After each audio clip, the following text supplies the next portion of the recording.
Grab your popcorn as we witness a mind-bending time-traveling movie.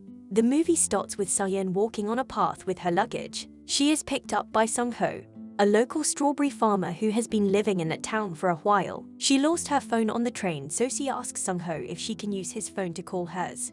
However, no one picks up her phone call. Seo-Yeon goes inside her house, which looks like no one's been in it for a while. Later, Seo-Yeon finds a landline phone and calls her cell phone, with no luck of trying to get it back. Soon after, a young woman calls her on the phone and says her mom is insane. Apparently it was the wrong number. Seo-Yeon visits her mom, Shin-Hye, at the hospital. As they talk about her burial, Shin-Hye wonders if she should be buried next to her dead husband. However, Seo-Yeon criticizes her and says she doesn't deserve to be buried next to her dad. Shin-Hye is extremely hurt by this comment. Later, Seo-Yeon receives another call. It's the same woman earlier asking for Shin-Hye to help her with her mom. Seo-Yeon says that she got the wrong number again. In the middle of the night, we notice some scars on Seo-Yeon's legs. Then she is woken up by a loud noise. She goes to inspect it but just notices a large picture had fallen off. She goes to fix it, but notices how hollow the wall is. Seo-Yeon eventually makes the hole so big she could fit through it. There's a stairway and she decides to walk through it. At the bottom there is a dark room with a chair in the middle with a teddy bear sitting on the chair. She hears noises coming from a box and finds a diary. It's dated back to 1999. It says that her mother had set them on fire.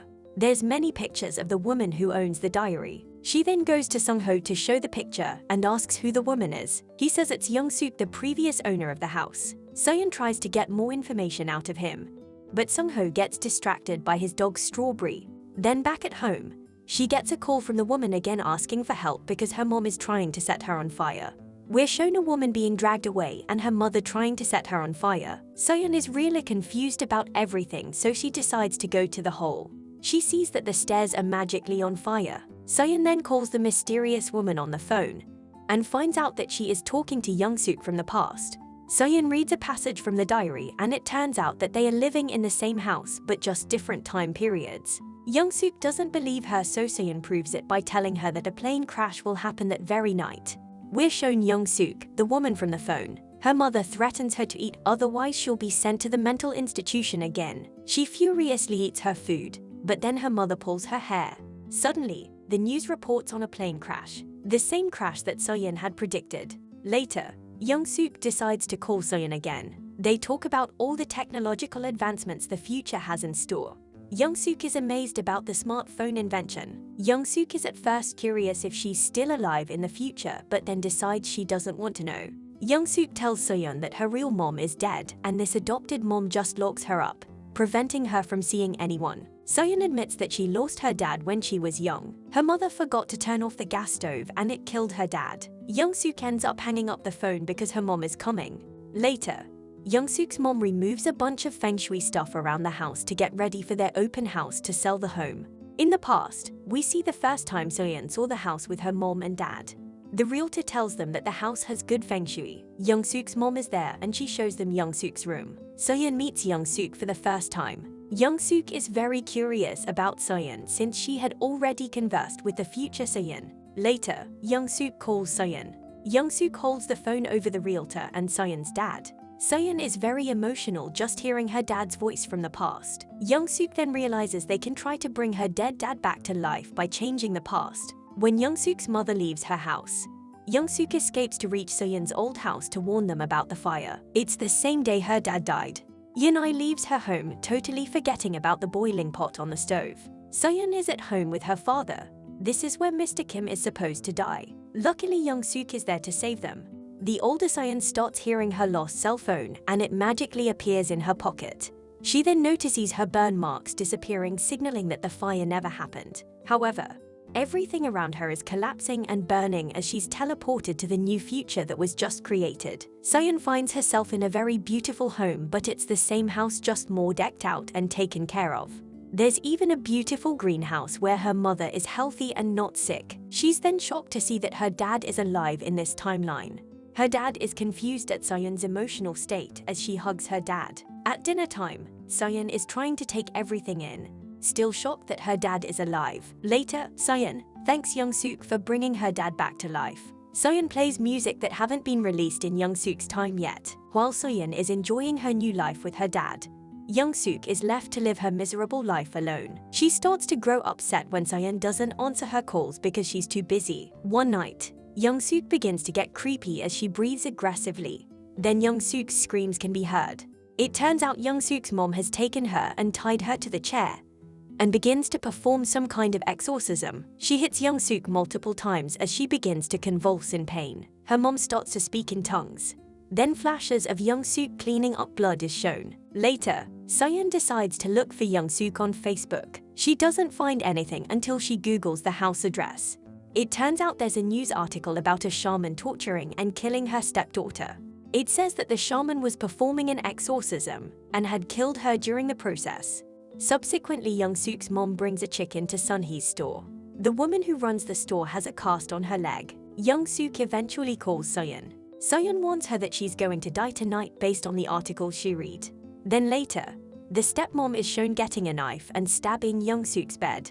However, she is not in the bed. Young-sook reveals herself hiding behind the door and screams at her stepmother for trying to kill her. Her stepmom thinks there are deaths in her future, so she's trying to prevent that.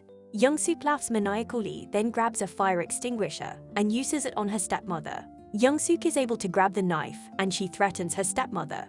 But all the stepmother does is talk in tongues. Eventually, Young-sook decides to stab her mother. Young-sook calls Seo-Yeon and tells her everything is going to be alright.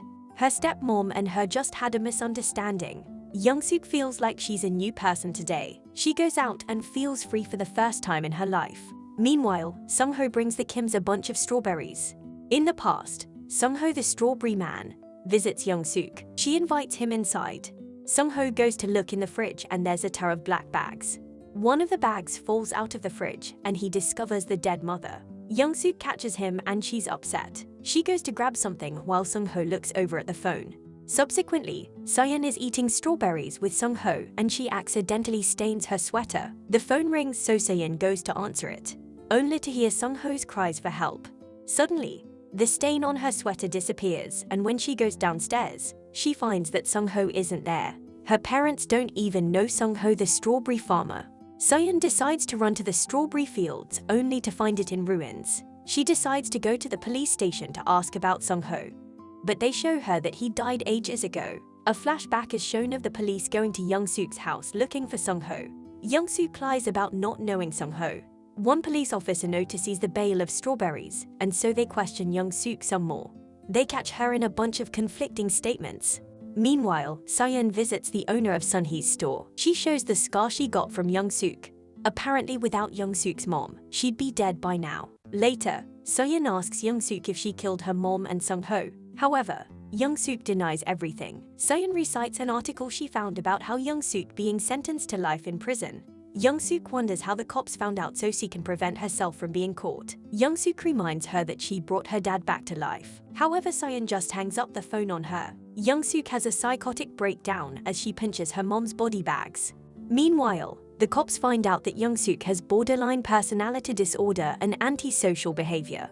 After failing to call Seo-Yeon multiple times, she gets a surprise visit from the younger Seo-Yeon and her dad. They are wondering when they'll be able to purchase the house. Young-sook invites them in, saying her mom will tend to them soon. Subsequently, Seo-Yeon is being taught how to drive by her dad. Young-sook surprises Mr. Kim by using a fire extinguisher on him. At this time, Seo-Yeon's dad is disappearing, while her car and world is literally falling apart. Seo-Yeon witnesses the death of her father to the hands of Young-sook. Young-sook tells Seo-Yeon that it's her fault for not picking up the phone. Seo-Yeon runs back to her house and it's in a disheveled state. There's graffiti telling her to answer the phone. It rings and Seo-Yeon is upset with Young-sook for killing her dad. Seo-Yeon threatens that she will kill Young-sook. Young-sook has the upper hand as she reveals that she has kidnapped Seo-Yeon in the past. Young-sook wants Seo-Yeon to find out how the police catches her, otherwise she will kill the younger version, ceasing Seo-Yeon's future existence. Seo-Yeon does research on how Young-sook was caught. She finds out the knife that was thrown away was the key evidence. She tells Young-sook to get the knife before the junk collector finds it. Seo-Yeon also finds out there's a greenhouse explosion around the same day, but she doesn't disclose this to Young-sook. She tells Seo-Yeon to go to the greenhouse so that Young-sook can die from the explosion. As Young-sook waits for the junk collector, An electrical outlet next to a propane gas tank causes the explosion. Eventually, Seo-Yeon receives a call from her younger self saying her dad is dead. Then Young-sook takes the phone from Seo-Yeon, revealing that she's still alive. Young-sook is pissed that Seo-Yeon set her up to die, so she pours boiling water on the younger Seo-Yeon. Yeon is currently on her way to Young-sook, so Young-sook threatens Seo-Yeon that she's going to kill her mom as well. Seo-Yeon decides to head to the police station to figure out more information on how Young-sook was ultimately caught. Meanwhile, Young-sook gets rid of the knife and the timeline changes once again. This time, there are a ton of fridges in the house. In the past, Yeon goes to the house with a police officer searching for her daughter and husband. The officer questions Young-sook, who lies. However, Yeon finds something that her daughter owns. Yeon and the police officer decide to search upstairs, but unfortunately they don't find anything. Yeon decides to use the phone to call her husband. When she calls, she actually calls the future Seo-Yeon. Seo-Yeon tells her mom to get out of the house now. However, this confuses Yeon. At that moment, Seo-Yeon is hit by Young-sook. And in the past, the police officer is stabbed by Young-sook as well. At the current timeline, Seo-Yeon and Young-sook fight each other. Subsequently in the past, Yeon runs away from Young-sook. Seo-Yeon runs away as well. Once the two are able to get away in a room, they call each other. Seo-Yeon tries to coach her mom on how to protect herself. Yeon hears the cries of her daughter, so she opens to the door to save her. However, Young-sook is right behind her, so she hits Yeon. In one last final stab, Yeon protects herself by blocking the knife with her bare hands. Young-sook wins the fight though, and she's about to stab Seo-Yeon in the past and the future. However, in her last breath, Yeon comes from behind and pushes Young-sook off the balcony. The older Seo-Yeon is on the phone apologizing to her mom, asking for forgiveness about the comment she made how Yeon doesn't deserve to be buried next to her dad. As Seo-Yeon is about to die from the hands of Young-sook, Young-sook disappears thanks to Yeon. Seo-Yeon is alive thanks to her mother's sacrifice. In this new timeline, Seo-Yeon goes to the hospital but her mom isn't there. She goes to her dad's burial site, but she's sad to see that her mom isn't buried there next to him. However, Yeon calls for her. Seo-Yeon is happy to see her mom, and she sees all the scars Yeon got from protecting her. The two walk away, and this is where the movie should have ended. During a post-credits scene, we see the future Young-sook warning the past Young-sook about how she can change the future. After falling off the balcony, Young-sook wakes up and she changes the timeline so Yeon is dead and Seo-Yeon is kidnapped. Yeah, let's all pretend that second ending didn't happen. Subscribe for more videos like this. Turn on notifications and leave a like. It really helps the channel.